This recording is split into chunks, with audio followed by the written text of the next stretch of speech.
All right. I've got Trey Adkins here with me today, and going to share some things with you, several different things. And Trey, where are you from? Hurley, Virginia, over in Buchanan County. Hurley. I've been to Hurley a lot. I've been down through there and showed horses over there a lot. Yep. I actually live right beside the horse ring. Do you? Yeah, just built a house there. Do you get any rest? Well, not on horse show night. So, we just go along with the music and hope for the best. I believe it'd be hard to sell a house there on a Saturday night. Well, it depends on if they like horses or not. You know, they could just walk to the show or ride their horse over to the show. So it seemed like there used to be a lot of beer bottles over the hill too. There was, so we had to dress some of that and get it cleaned okay, up. I remember that. See, I remember some of that They stuff. cut a lot of the drinking out there. I think they were having some issues, so it's a little quieter than it used to be. Did he die? He did die a couple weeks back. Very unfortunate. Yes. I know that, but I liked him. Yeah, he they said he got pneumonia and just couldn't overcome it. Yes, I had pneumonia there. I was down for about 2 weeks. But had me in my lungs, it laid me up, man. And you know, he was fairly young. I mean, a little older than I am, but he was fairly young, so it's kind of surprising to see. Person never knows when their time is. I'm telling you what, buddy, you gotta,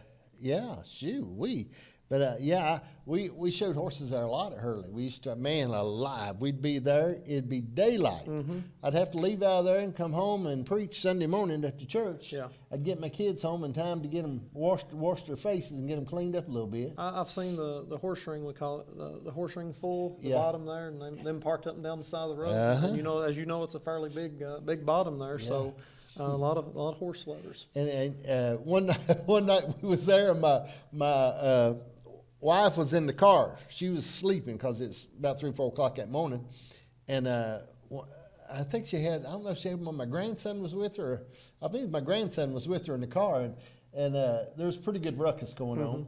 And the state police had done come in. They filled up 2 cars. They were sitting right beside my car. They done filled up 2 cars, and they wouldn't take nobody else. And I woke her up, and I said, I think I'm going to move the car. She said, how come? I said, state police was parked right beside you. They done loaded up 2 carloads. But, I mean, people express themselves in different ways. Oh, yeah. I mean, that is, man alive. That's a small world, ain't it? It is. It really is. And you ever heard them talk about that 6 degrees of separation? No. We're only 6 people from knowing everybody. Oh, yeah, that's true. And that's why you got to be nice to people. Yeah.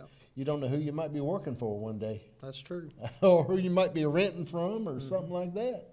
I've told people you don't want to be burning no bridges. Well, you know, it's like, and I was thinking about that. I hadn't heard the 6-person rule, but, you know, Governor Youngkin came over and visited with me in Hurley, and I'm thinking, you know, most people never see our presidents or anything, but I've shook the hand of the person that shook the president's hand. Right. And you know, I've met several governors in my 14-year time as a supervisor, and they've shook presidents' hands that's shook world leaders' hands. So you know, it's you know, when you sit down and think about it, the connections there, how close you actually are to having a connection to some of those people. Well, Mike Huckabee, when he was running for president, he flew in down at Richlands. In the airport down there, back in the airport down there, and I got to take my picture with him. And I actually used to date one of Bill Clinton's girlfriends.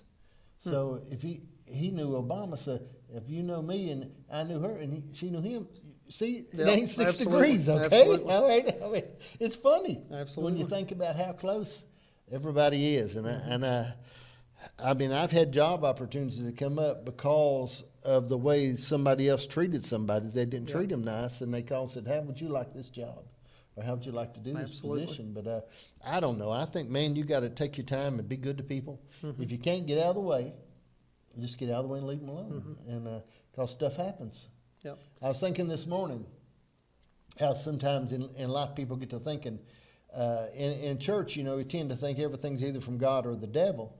And I shared with this morning, I was talking to some people, I said, sometimes this stuff happens. Yeah. You know, there's things that happen. And I don't believe the devil wears out your tires. I believe you drive your car. Right, absolutely.